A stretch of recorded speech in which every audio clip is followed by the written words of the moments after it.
Vector assignment का solution हम लोग देखते हैं। क्वेश्चन फर्स्ट में आई डोंट थिंक किसी को प्रॉब्लम होगी, जस्ट एंगल निकालना था। जंप करते हैं क्वेश्चन नंबर 2 में भी किसी को प्रॉब्लम नहीं होनी चाहिए। थ्री भी काफ़ी इजी है। क्वेश्चन नंबर 4 भी। Question number 5। क्वेश्चन नंबर 5 पे क्या कह रहा है? A vector A is rotated through an angle 2 pi the magnitude of new vector.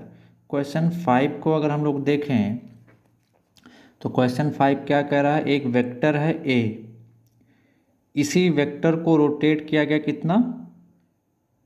2 pi degree, that means 360 degree. तो मान लेते हैं ये कोई वेक्टर है, इसको 360 डिग्री रोटेट कर दिया ऐसे ऐसे उठा के, तो ये वापस उसी डायरेक्शन में आ जाएगा। सो मैग्नीट्यूड तो चेंज होगा ही नहीं। वैसे भी किसी वेक्टर को अगर हम लोग रोटेट करते हैं तो मैग्नीट्यूड उसका चेंज नहीं होता है, सिर्फ क्या चेंज होता है? डायरेक्शन।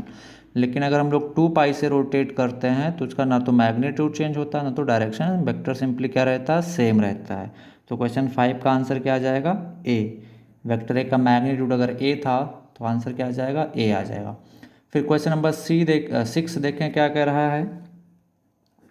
क्वेश्चन नंबर 6 कह रहा है two vectors A and b lies in one plane, vector c lies in different plane, then vector A plus B plus सी।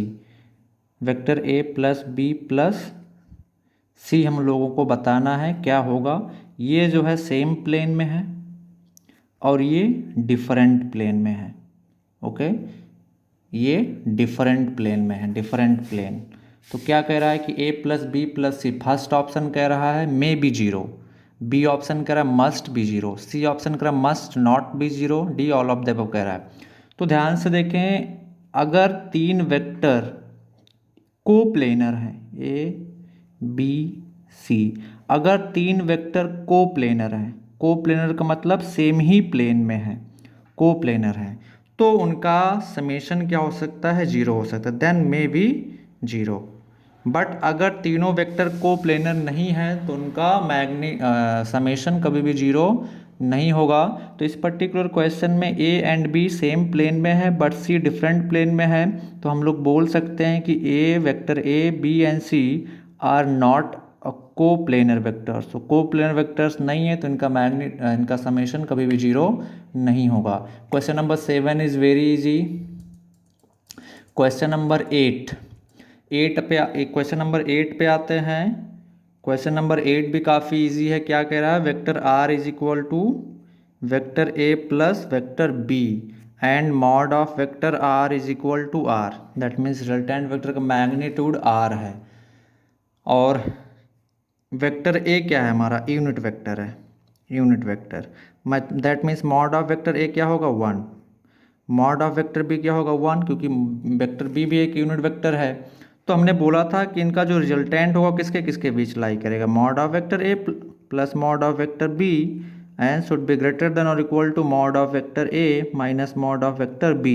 तो 1 minus 1 should be greater than और equal should be less than और equal to r and r should be less than और equal to 1 plus 1। तो क्या answer आ जाएगा यहाँ से? 0 should be great less than और equal to R should be less than और इक्वल टू 2। तो कौन सा ऑप्शन करेक्ट हो जाएगा इसमें से? C. Question number 9 is very easy, 10 is very easy simple, question 11 is very easy, question 12 is very easy. Question number 13 में देखें क्या कह रहा है। क्वेश्चन नंबर 13 को अगर हम लोग देखें तो क्वेश्चन नंबर 13 क्या कह रहा है? कह रहा two forces 4 dyne and 3 dyne, two forces of 4 dyne and 3 dyne act upon a body, the resultant force on the body can only be। तो 4 न्यूटन डाइन 3 डाइन, तो इनका जो रिजल्टेंट होगा वो किसके किसके बराबर होगा? 4 + 3 7 से या तो छोटा होगा तो इसके बराबर होगा, और 4 - 3 यानी कि 1 से या तो बड़ा होगा उसके बराबर होगा। तो इसमें पहला ऑप्शन क्या कह रहा है? More than 3 dyne. तो 3 डाइन से करेक्ट हो सकता है क्या? ये भी ऑप्शन करेक्ट है। मोर देन 3 से करेक्ट हो सकता है। मोर देन 4 डाइन से भी ज़्यादा हो सकता है। बिटवीन 3 एंड 4 डाइन, ये ऑप्शन तो बिल्कुल गलत है। ऑप्शन डी को देखें तो क्या करें? बिटवीन 1 एंड 7 डाइन, तो ये करेक्ट ऑप्शन है, बिटवीन 1 एंड 7 डाइन। ओके, फिर देखते हैं क्वेश्चन नंबर 14। क्वेश्चन नंबर 14 देखते हैं बच्चों। 14 में क्या कह रहा है, in the adjoining vector diagram what is the angle between vector A and vector B given C is equal to B by 2। तो क्वेश्चन नंबर 14 अगर हम लोग ध्यान से देखें तो ये हमारा क्या दिया हुआ है, वेक्टर ए। ये क्या दिया हुआ, वेक्टर ए। और ये क्या दिया हुआ है हमारा, वेक्टर सी। और ये क्या दिया हुआ है हमारा, वेक्टर बी। तो इस ट्रायंगल में ध्यान से देखें, vector A plus B is equal to हम लोग क्या लिख सकते हैं, a plus B is equal to हम लोग क्या लिख सकते हैं, vector c. A plus B is equal to क्या लिख सकते हैं हम लोग, vector c. Okay, a plus B is equal to c. यहाँ पे क्या दिया हुआ, c is equal to B by 2। हमसे क्या क्या पूछ रहा है, a और b के बीच एंगल। तो a और b के बीच एंगल कौन सा होगा, a और b के बीच एंगल ध्यान से देखें तो यहाँ पे a का टेल लगा हुआ है, a का हेड लगा हुआ है और b का टेल लगा हुआ है। तो दोनों के बीच एंगल कौन सा आ जाएगा, ये वाला। तो ये वाला हम लोगों को निकालना है। तो अगर ये वाला हम लोग निकाल लें, ये थीटा, तो हम लोग निकाल सकते हैं। तो इस थीटा को हम लोग क्या लिख सकते हैं, इस ट्रायंगल में हम लोग ध्यान से देखें तो sine theta is equal to मैं क्या लिख सकता हूँ, ये साइड डिवाइड बाई ये साइड। ये साइड कितना, सी। और सी किसके बराबर है, बी बाई 2 के। और ये कितना है, बी। तो ये बी से बी कैंसिल हो जाएगा, हाफ आ जाएगा। तो साइन थीटा हाफ है, तो थीटा कितना आ जाएगा, 30 डिग्री। अब ध्यान से देखें तो ये वेक्टर ए था और ये वेक्टर बी था। और ये एंगल 30 डिग्री दिया हुआ है। तो वेक्टर ए और बी के बीच एंगल कौन सा होता था, या तो दोनों के हेड ज्वाइन होने चाहिए या तो दोनों के टेल ज्वाइन होने चाहिए। यहाँ पे एक वेक्टर का हेड है, दूसरे का टेल है। तो हम लोग ए वेक्टर को क्या करेंगे, इसे शिफ्ट कर देंगे आगे की तरफ। तो आगे की तरफ शिफ्ट कर देंगे तो क्या आ जाएगा, ये हमारा वेक्टर ए आ जाएगा और ये हो जाएगा हमारा वेक्टर बी हो जाएगा। और ये एंगल कितना दिया हुआ, 30 डिग्री। तो ये कितना आ जाएगा, 150 डिग्री। दैट मीन्स ए और बी के बीच एंगल कितना आ जाएगा, 150 डिग्री। ये हो जाएगा हमारा आंसर। ओके, आते हैं नेक्स्ट क्वेश्चन पे, जंप करते हैं। Next question number 15 is also very easy. Question number 15 क्या कह रहा है, two the vectors A and B are such that mod of A plus B is equal to mod of A minus B, then the angle between the two vectors. क्या दिया हुआ है, mod of A plus B is equal to mod of A minus B. तो simple है, mod of A plus B को हम लोग क्या ले सकते हैं, या दोनों साइड स्क्वायर कर देते हैं। तो mod of A plus b क्या होता है, अंडर रूट ए square plus B square plus 2ab cos theta, जहाँ पे थीटा वेक्टर ए और बी के बीच का एंगल है जो हमको निकालना है। तो स्क्वायर हो जाएगा तो रूट हट जाएगा, तो ये हो जाएगा a square plus B square plus 2ab cos theta is equal to, यहाँ से हम लोग क्या ले सकते हैं, a square plus B square minus 2ab cos theta. ये square b square cancel out हो जाएगा, इसको इधर ले आएंगे तो ये क्या आ जाएगा, 4ab cos theta is equal to 0। तो यहाँ से हमारा क्या आ जाएगा, cos theta is equal to 0। So theta is equal to क्या आ जाएगा, 90 degree. That means vector A और वेक्टर बी कैसे हैं, परपेंडिकुलर हैं। So option C is correct. फिर देखते हैं क्वेश्चन नंबर 16।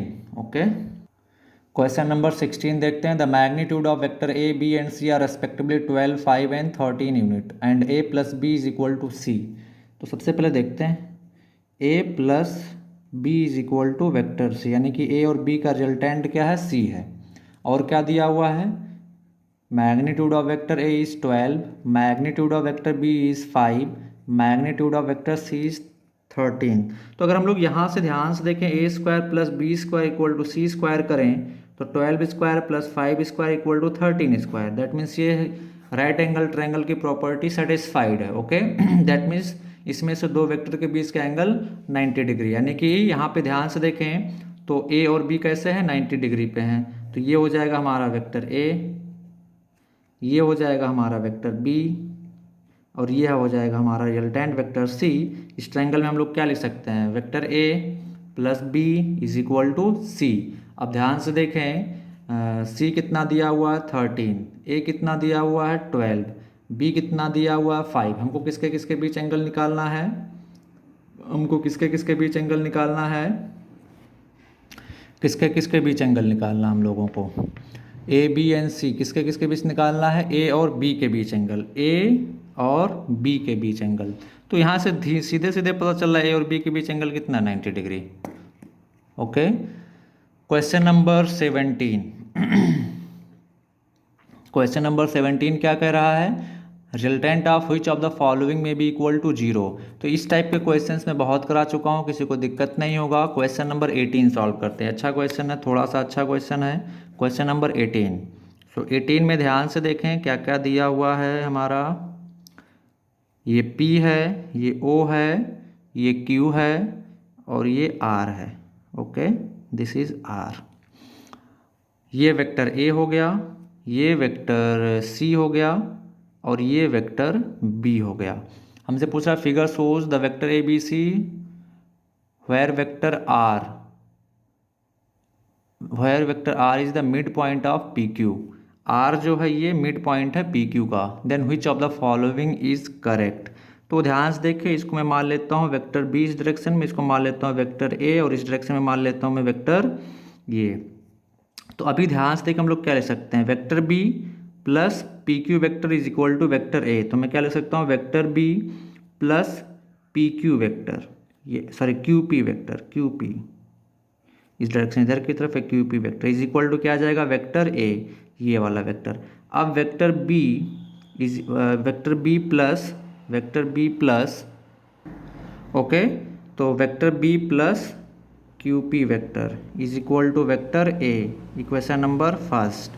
इसी ट्रायंगल में ध्यान से देखिए, इस वाले ट्रायंगल में, तो इस वाले ट्रायंगल में मैं क्या लिख सकता हूँ, इस वाले ट्रायंगल में B plus QR is equal to C। तो मैं क्या लिख सकता हूँ, B plus QR is equal to vector C, equation number 2। अब इस ट्रायंगल में ध्यान से देखें हम लोग क्या लिख सकते हैं, देखें इस वाले ट्रायंगल में ध्यान से देखें हम लोग क्या लिख सकते हैं, vector C plus RP is equal to vector A। तो मैं क्या लिख सकता हूँ कि यहाँ से vector A is equal to vector C plus vector RP, equation number 3। Okay, equation number 3। तो vector B plus QR is equal to C, vector A is equal to vector C plus vector RP। Equation second और third को add कर दो तो क्या आ जाएगा, vector A plus vector B plus QR vector is equal to 2 vector C plus C 2C हो जाएगा प्लस वेक्टर RP। अब इसको ध्यान से देखें, ये और ये दोनों इक्वल हैं, तो अगर हम वेक्टर देखें वेक्टर RP और वेक्टर QR, तो दोनों के डायरेक्शन भी सेम है, मैग्नीट्यूड भी सेम है, तो ये वेक्टर कैंसिल आउट हो जाएगा। तो यहाँ से क्या मिल जाएगा, vector A plus vector B is equal to 2 vector C। काफ़ी इजी है। अब आते हैं क्वेश्चन नंबर 19 पे। F1 F2 परपेंडिकुलर लग रहे हैं तो ये भी बताने की ज़रूरत नहीं है। Question number 20 is very easy. Question number 21 भी आप लोग आसानी से कर सकते हैं। क्वेश्चन नंबर 22 देखें, क्वेश्चन नंबर 22 देखते हैं। क्वेश्चन नंबर 22, ये एक डायग्राम दिया हुआ है, this is the diagram.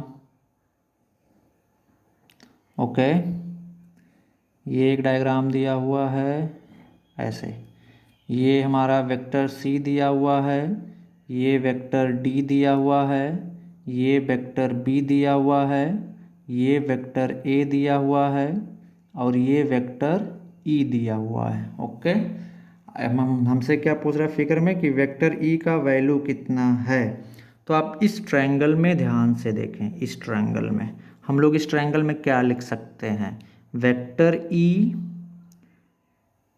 Plus vector B plus vector C। अगर ध्यान से देखें तो vector E, vector A, vector B एक साइक्लिक मैनर में लग रहे हैं। तो साइक्लिक मैनर में लग रहे हैं, 3 वेक्टर तो हमने पढ़ाया था। साइक्लिक मैनर में क्या होता है, A plus B plus E is equal to तीनों वेक्टर का समेशन क्या होता है, 0। तो यहाँ से vector E is equal to क्या आ जाएगा, minus of vector A plus B। So simple. Okay, फिर क्वेश्चन नंबर 23 आप लोग कर सकते हैं, 24 भी सेम है बिल्कुल। फिर देखते हैं क्वेश्चन नंबर 25 इसको मैं करा चुका हूँ क्लास में, जब मैं क्लास ले रहा था। सो आई डोंट थिंक 25 में किसी को डाउट होगा। क्वेश्चन नंबर 26 भी काफ़ी इजी है। क्वेश्चन नंबर 27 क्या कह रहा है, a force of 6 kg and another of 8 kg can be applied together to produce the effect of a single force. तो 6 और 8 लग रहे हैं, तो मैक्सिमम मैग्नीट्यूड कितना हो सकता है, 14। मिनिमम कितना हो सकता है, 2। तो 4 ऑप्शन दिए हुए हैं, देखिए इसमें कौन सा करेक्ट होगा। बी वाला, क्योंकि 11 जो है वो 14 से कम है और 2 से ज़्यादा है, बाकी सारे ऑप्शन गलत हैं। क्वेश्चन नंबर 28 भी आप लोग कर सकते हैं, क्लास में भी कराया हुआ है। Question number 29 is very easy. Question number 30 देखते हैं। क्वेश्चन नंबर 30 ए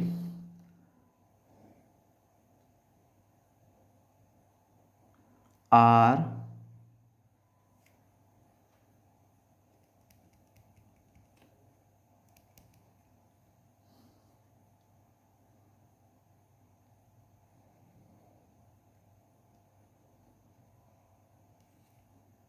बी, ठीक है। क्या करा, the resultant of two vector A and B is perpendicular to the vector A and its magnitude it is equal to half the magnitude of vector B. तो magnitude of vector B अगर हम लोग x मान लें तो ये इसका magnitude कितना आ जाएगा रिजल्टेंट का, x/2। हमसे क्या पूछ रहा है, the angle between A and B, ये इन दोनों के बीच एंगल पूछ रहा है। तो इस एंगल को मैं थीटा मान लेता हूँ। हमसे ये पूरा एंगल पूछा है, तो ये कितना है, 90 डिग्री है। अगर ये वाला थीटा पता चल जाए तो एंगल पता चल जाएगा। तो इस ट्रायंगल में ध्यान से देखिए, एक राइट एंगल ट्रायंगल है, ये 90 डिग्री हमने डाला हुआ है, ठीक है।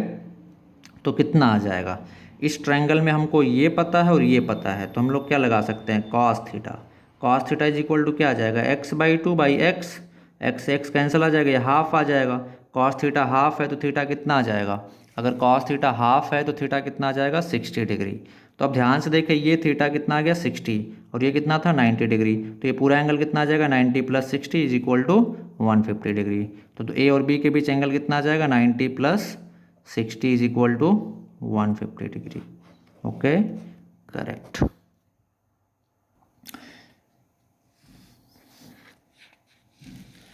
चले देखें क्वेश्चन नंबर 31। तो क्वेश्चन नंबर 31 क्या करा, a is equal to b plus c. A कितना है 5, बी कितना है 4, सी कितना है 3। तो यहाँ से अगर हम लोग ध्यान से देखें तो a square is equal to b square plus c square satisfied है। 5 का स्क्वायर 25, 4 का स्क्वायर 16 प्लस 3 का स्क्वायर 9, कितना है 25। तो ये सेटिस्फाइड है, that means B O C Pythagoras से कितने एंगल पे लग रहे हैं, 90 डिग्री पे। तो हम लोग ट्रायंगल बना लेते हैं, ये बी ये सी, दोनों के बीच एंगल 90 डिग्री और ये रिजल्टेंट ए। तो ए इज इक्वल टू क्या आ जाएगा यहाँ से, बी प्लस सी। ए और बी के बीच एंगल पूछ रहे हैं थीटा, दोनों के टेल लगे हुए हैं तो कोई दिक्कत ही नहीं निकालने में। थीटा कितना आ जाएगा यहाँ से, कॉस थीटा देखें तो 4/5, तो थीटा कितना आ जाएगा, कॉस इनवर्स 4/5। क्वेश्चन नंबर 32 काफ़ी ईजी है, अच्छा क्वेश्चन है। 32 क्या करा, truck travelling due north with 20 metre per second turns towards west and travel at the same speed, then the change in velocity. पहले नॉर्थ की तरफ जा रहा था 20 मीटर पर सेकेंड से, तो मान लेते हैं वेलोसिटी कितना है, वेक्टर है 20 मीटर पर सेकेंड मैग्नीट्यूड। फिर ये वेस्ट की तरफ मुड़ गया सेम स्पीड से, यानी कि 20 मीटर पर सेकेंड से। तो वेक्टर ए ये हो गया, वेक्टर बी ये हो गया। तो अब ध्यान से देखें, वेक्टर ए का मैग्नीट्यूड 20, बी का मैग्नीट्यूड 20, हमको क्या निकालना है, change in velocity, that means final minus initial, b minus a. तो हमको सिंपल वेक्टर एडिशन से निकाल सकते हैं। वेक्टर बी सबसे पहले ड्रॉ किया, अब माइनस वेक्टर ए ड्रॉ करना, तो माइनस वेक्टर किधर की तरफ आएगा, नीचे की तरफ। वेक्टर ए ऊपर की तरफ है तो माइनस वेक्टर ए नीचे की तरफ आ जाएगा, माइनस वेक्टर ए। अब इसका रिजल्टेंट किधर से जाएगा, इधर से, ऐसे इन दोनों पास होने डायगोनल से। तो अब ध्यान से देखें, अब दोनों 90 डिग्री पे लग रहे हैं तो कितना आ जाएगा इसका मैग्नीट्यूड रिजल्टेंट का, √20² + 20², that means 20√2 metre per second. और डायरेक्शन क्या जाएगा, साउथ वेस्ट। ये डायरेक्शन क्या कहलाती है, ये डायरेक्शन क्या कहलाती है, साउथ वेस्ट। तो डायरेक्शन क्या जाएगा, south west. Okay, question number 33 क्या कह रहा है, एक सर्कल है, यहाँ से 3 वेक्टर लिए गए हैं, सेंटर से ओ सेंटर है, एक वेक्टर ये हो गया और एक वेक्टर ये हो गया, ABC, AC, ये C है और ये B है। हमसे क्या पूछा, the 3 vectors O A B have the same magnitude R, यानी कि इसका मैग्नीट्यूड भी R है, इसका मैग्नीट्यूड भी R है, इसका भी मैग्नीट्यूड R है। क्या पूछा, then the sum of these vectors है मैग्नीट्यूड। तो सबसे पहले ध्यान देखें, 3 वेक्टर का सम करना है यहाँ पे। तो ये एक वेक्टर A हो गया, ये वेक्टर बी हो गया, मैग्नीट्यूड कितना दोनों का आर। तो इन दोनों का रिजल्टेंट क्या हो जाएगा, ये हो जाएगा। इन दोनों का रिजल्टेंट हम लोग कैसे निकाल सकते हैं, रिजल्टेंट आर डैश क्या आ जाएगा, अंडर रूट ए स्क्वायर प्लस बी स्क्वायर। तो R dash is equal to क्या आ जाएगा, under root R square plus R square, क्योंकि रिजल्टेंट कितना है इन दोनों का, सॉरी इन दोनों का मैग्नीट्यूड कितना आर है, तो R dash is equal to क्या आ जाएगा, root two R. R dash equal to क्या आ जाएगा, रूट टू आर। अब आगे देखें, अभी कहानी यहीं पे ख़त्म नहीं हुई, इसी के अलॉन्ग एक और ये एंगल कितना आ जाएगा 45 डिग्री, दोनों वेक्टर इक्वल हैं तो इनका रिजल्टेंट कहाँ जाता है 45 डिग्री से, तो ये 45 डिग्री आ जाएगा, आप रिजल्टेंट निकाल भी सकते हैं। अब ध्यान से देखिए यहीं पे तीसरा वेक्टर भी लग रहा है, इसका मैग्नीट्यूड आर है, तो एक वेक्टर ये हो गया, इसका मैग्नीट्यूड आर रूट टू, एक वेक्टर ये हो गया, इसका मैग्नीट्यूड आर, दोनों का डायरेक्शन सेम है, तो फाइनल रिजल्टेंट कितना आ जाएगा, सिंपली दोनों का डायरेक्शन सेम है तो मैग्नीट्यूड को ऐड कर लेते हैं तो क्या आ जाएगा R plus R root two, या अगर हम लोग आर कॉमन निकाल लें तो क्या आंसर आ जाएगा, वो R into one plus root two. Okay, काफ़ी इजी है। क्वेश्चन नंबर 34 अब सॉल्व करते हैं, ठीक है। क्वेश्चन नंबर 34 क्या कह रहा है देखते हैं। क्वेश्चन नंबर 34 क्या कह रहा है कि mod of A plus B is equal to mod of A is equal to mod of B. That means mod of A plus B किसके बराबर है, मैग्नीट्यूड ऑफ ए के, और मैग्नीट्यूड ऑफ ए किसके बराबर है, बी के बराबर है, तो ए और बी के बीच एंगल बताना है। तो mod of A plus B को मैं क्या लिख सकता हूँ, बोलो जल्दी से, under root A square plus B square plus two A B cos theta, ये लिख सकता हूँ, जहाँ पे थीटा किसके किसके बीच एंगल है, वेक्टर ए और वेक्टर बी के बीच दो। अब ध्यान से कि mod of A plus B किसके बराबर है, मॉड ऑफ ए के बराबर है, तो मैं यहाँ पे किसके जगह पे क्या लिख सकता हूँ, mod of A is equal to under root A square plus B square plus two A B cos theta. Okay, अब मॉड ऑफ ए दोनों साइड स्क्वायर कर दो तो ये क्या आ जाएगा, मॉड ऑफ वेक्टर ए को मैं ए लिख सकता हूँ, तो a square is equal to A square plus, ध्यान से देखिए तो mod of A is equal to mod of B, that means a is equal to b है, तो हम लोग बी की जगह पे ए लिख देते हैं, तो a square plus two A, B की जगह पे ए, बी की जगह पे ए, तो ये आ जाएगा इंटू कॉस थीटा। एक ए से एक कैंसिल आउट हो जाएगा, तो इधर क्या बचेगा, zero is equal to A square plus two A square cos theta, तो यहाँ से कॉस थीटा क्या आ जाएगा, माइनस हाफ। तो थीटा कितना आ जाएगा बच्चों, कॉस थीटा अगर हाफ माइनस हाफ है तो थीटा कितना आ जाएगा 120 डिग्री।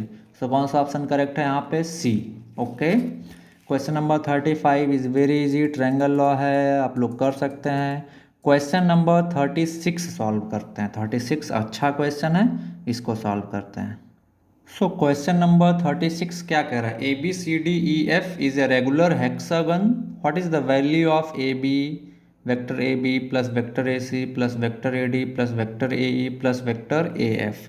तो सबसे पहले एक रेगुलर हेक्सागन बनाते हैं। तो हेक्सागन आप लोगों ने पढ़ा होगा, हेक्सागन में कितने साइड होते हैं, 6 साइड होते हैं। कितने साइड होते हैं, 6 साइड होते हैं। ओके, सो ये हमारा हो गया रेगुलर हेक्सागन। ओके, इसको मान लेता हूँ मैं ए बी सी डी ई और एफ। ए बी वेक्टर कौन सा हो जाएगा, ये वेक्टर हो जाएगा। ए सी वेक्टर कौन सा हो जाएगा, ये वेक्टर हो जाएगा। ए डी वेक्टर कौन सा हो जाएगा, ये वेक्टर हो जाएगा। ए ई वेक्टर कौन सा हो जाएगा, ये वेक्टर हो जाएगा। और ए एफ वेक्टर कौन सा हो जाएगा, ये वेक्टर हो जाएगा। और ये हो जाएगा सेंटर ओ। ठीक है, तो यहाँ से हम लोग ध्यान से देखें तो ये साइड दोनों क्या है, बराबर हैं, पैरेलल हैं। ये साइड और ये साइड दोनों क्या है, बराबर हैं, पैरेलल हैं। तो इस वेक्टर को उठा के मैं यहाँ लिख सकता हूँ, सिमिलर केस इस वेक्टर को मैं यहाँ पे ऐसे लिख सकता हूँ। ओके, यानी कि मैं लिख सकता हूँ vector A F is equal to vector C D, और मैं क्या लिख सकता हूँ, vector A B is equal to vector E D, इतना मैं लिख सकता हूँ। ओके, अब आते हैं क्वेश्चन पे, क्या कह रहा है, A B vector plus A C vector plus A D vector plus A E vector plus A F vector. तो यहाँ पे मैं थोड़ा सा अरेंज करूँगा, ए बी ए एफ को एक साथ लिखूँगा, ए बी वेक्टर हो गया प्लस ए एफ वेक्टर होगा, एक साथ कर लिया। सेम तरीके से ए सी और ए सी और ए सी ए ई, और मैं ए बी और ए ई को मैं एक साथ रखूँगा, सॉरी ए बी और ए ई को। फिर देखें ए सी और ए एफ को मैं एक साथ रखूँगा, plus A C plus A F और प्लस ए डी को एज इट इज लिख दिया। अब ध्यान से देखें A B plus A E, A B vector किसके बराबर है, ई डी के बराबर है यहाँ से। तो ए बी की जगह पे मैं क्या लिख सकता हूँ, ई डी वैक्टर लिख सकता हूँ। तो ई डी प्लस ए ई या a E plus A D plus A C plus, अच्छा ए एफ की जगह पे मैं इस वेक्टर की जगह पे क्या लिख सकता हूँ, सी डी लिख सकता हूँ, क्योंकि दोनों वेक्टर पैरेलल भी है, मैग्नीट्यूड भी सेम है, तो रिप्लेस कर सकता हूँ। तो इसको मैंने सी डी वैक्टर कर दिया प्लस ए डी वैक्टर। ओके, काफ़ी सिंपल। अब ध्यान से देखिए ईस्ट वाले ट्रायंगल में, इस ट्रायंगल में ध्यान से देखिए मैं क्या लिख सकता हूँ, a E plus e d is equal to a d, दिया जाएगा a d vector plus A C plus c d. इस वाले ट्रायंगल में ध्यान से देखो, इस वाले ट्रायंगल में a C plus c d is equal to a d, तो ये भी ए डी वैक्टर हो गया और प्लस एक ए डी पहले से ही था, सो कितना आ जाएगा 3 इंटू ए डी वैक्टर। अब ध्यान से देखें ए ओ, अगर हम लोग ये वेक्टर चूज करें ए ओ जिसका डायरेक्शन ए डी के बराबर हो, तो ए ओ का मैग्नीट्यूड कितना होगा, ए डी का हाफ होगा, या सिंपली बोलें कि ए डी किसके बराबर है, 2 ए ओ के बराबर है। तो हम लोग ए डी के जगह पे क्या ले सकते हैं, 3 इंटू 2 ए ओ, सो कितना आ जाएगा 6 ए ओ।